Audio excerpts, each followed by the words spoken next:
Kami juga sudah merapatkan bahwa kilang akan kita pindah ke tanah Pomelindo. Ya, kilang akan pindah ke tanah Pomelindo. Jangan dibalik ya. Jangan dibalik. Ini kalian jangan dibalik-balik. Pelumpang itu udah dibuat di sana, ada daerah kosong atau bumper untuk buffer zone untuk tidak ada kejadian. Jangan ini yang disuruh pindah, orang yang tidak berhak di situ yang harus disuruh pindah. Jadi jangan dibalik-balik. Kita jangan membuat berita-berita benar. Nanti setiap waktu akan begitu. Yang memberikan izin itu saya kira tidak benar. Karena itu sekarang itu tanggung jawab lah nyawa yang hilang berapa orang itu.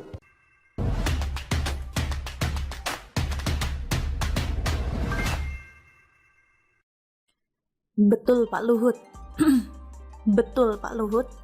Logika Pak Makruf Amin memang terbolak-balik. Ditulis oleh Argo Javires dari siwar.com. Entah hantu blau siapa yang bisikin. Kok bisa-bisanya Makruf Amin malah meminta depo Pertamina dipindah ke area Pelabuhan Pelindo. Katanya supaya depo lebih aman, maka harus direlokasi. Padahal depo Pertamina sudah ada di sana puluhan tahun lamanya dan masuk daerah objek vital negara.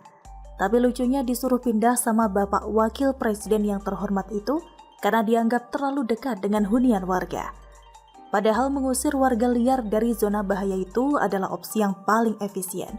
Kalau pindahin depo Pertamina jelas akan menguras anggaran negara triliunan rupiah.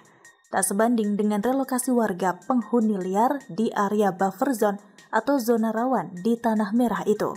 Justru jauh lebih efisien dan lebih mudah ketimbang relokasi puluhan depo Pertamina.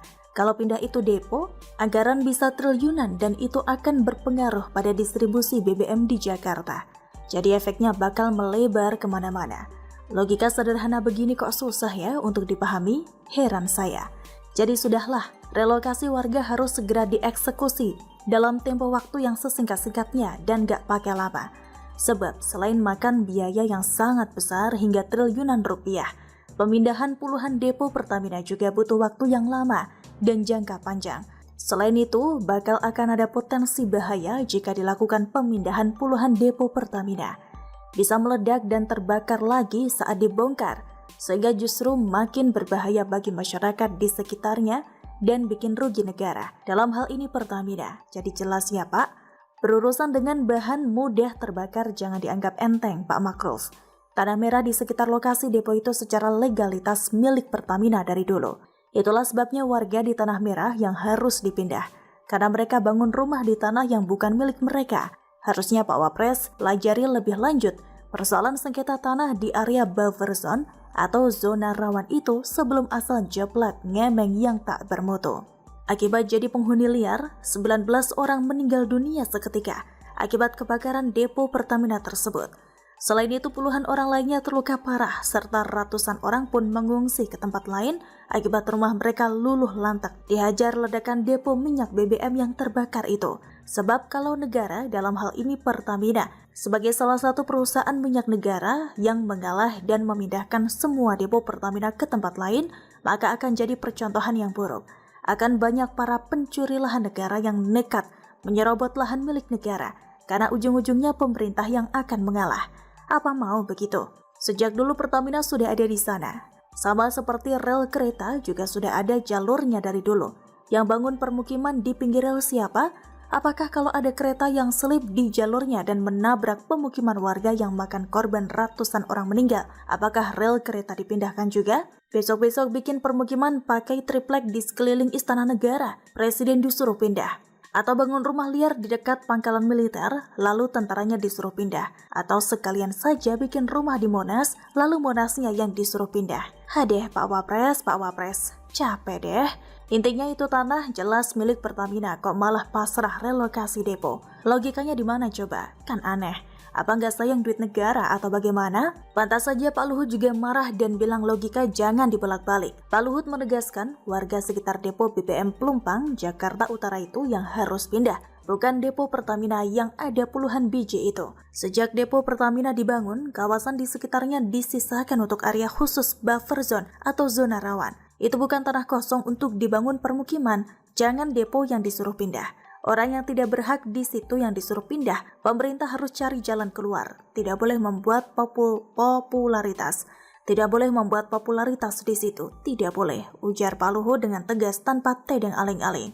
Jika buffer zone atau zona rawan itu ditempati untuk pemukiman, ya begini nih jadinya. Inilah sebabnya apapun alasannya, warga maling lahan tetap tidak bisa ditolerir dan tidak ada ceritanya dilindungi. Jangan dibiasakan pembiaran terhadap pelanggaran aturan dan hukum yang berlaku sahih di negara ini. Sebab yang namanya zona buffer atau zona rawan, instalasi vital milik negara, harus ada minimal 100-200 meter kosong. Kau malah deponya yang disuruh minggat. Warga liar yang gak jelas statusnya malah tetap tinggal di situ. Itu sama saja mau mengirim warga Tanah Merah ke sorga, menemui bidadari sorga dengan sangat cepat dan tepat. Kura-kura begitu. Bagaimana menurut Anda? Komisi 2 dikatakan undang-undang pilkada harus memasukkan pasal itu.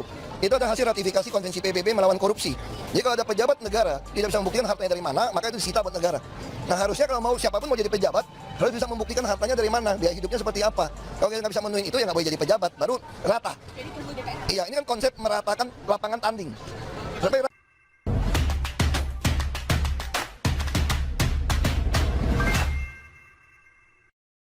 SOS Pak Jokowi, Bu Sri, dengarkan Ahok, pembuktian terbalik harta harus disegerakan.